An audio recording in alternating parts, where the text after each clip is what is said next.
when the abuse of power becomes this extreme, silence is not acceptable. When 8 people that I know and have been working with for the last year are being charged with conspiracy and acts of terrorism, silence is not acceptable. There are no terrorists on this stage. There are no terrorists in the Ramsey County Jail. There isn't one of us. There isn't 8 of us. We are all the Welcoming Committee, and we stand together today. We're going to take this time for each of us to speak on behalf of ourselves and behalf of our experiences, and we'll be able to take questions later on. If whoever's speaking, you come closer to the table. And say your name. My name is Betsy Rosh Gilman. That's RAASCH-GILMAN.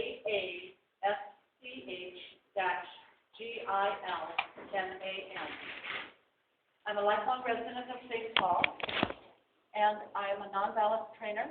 I've been working extensively in the global justice movement since 1999, and I have been doing training and activism for social change since 1978, so 30 years now. I want to pick up on what Celia said about there are no terrorists up here. There are no terrorists in the Ramsey County Jail. There are terrorists in the Excel Center. There are terrorists in the White House.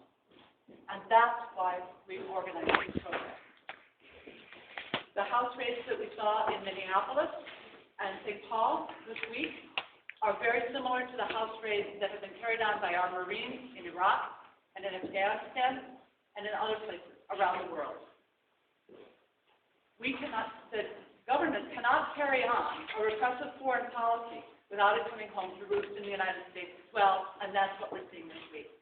Not only in the repression that's been targeted towards us, but more generally, ongoingly, we have the conditions that are caused by the neoliberal agenda, lack of affordable health care, criminalization of immigration, and justification of New Orleans instead of true reconstruction and returning New Orleans to the people who used to live there before the hurricane.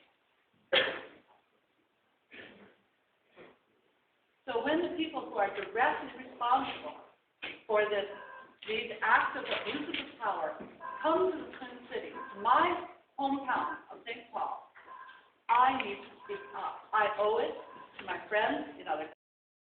I owe it to the people of New Orleans. I owe it to Native Americans. I owe it to everyone.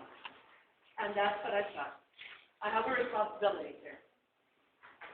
Now, personally, my age and my background would have probably led me to organize with the coalition to march on the RNC and Stop the War, which had a legal, permitted, peaceful march on Monday. And I personally feel very happy that that march happened. I feel proud that 10,000 people marched in the streets of my town, St. Paul, in protest of the Republicans. And I'm very glad that went off well. I made a personal choice not to organize with the coalition march on the RNC and Stop the War. Rather, I chose to organize with the Welcoming Committee. And I've been doing that for 18 months. I believe in my capacity and my identity as nonviolence trainer and as pacifist.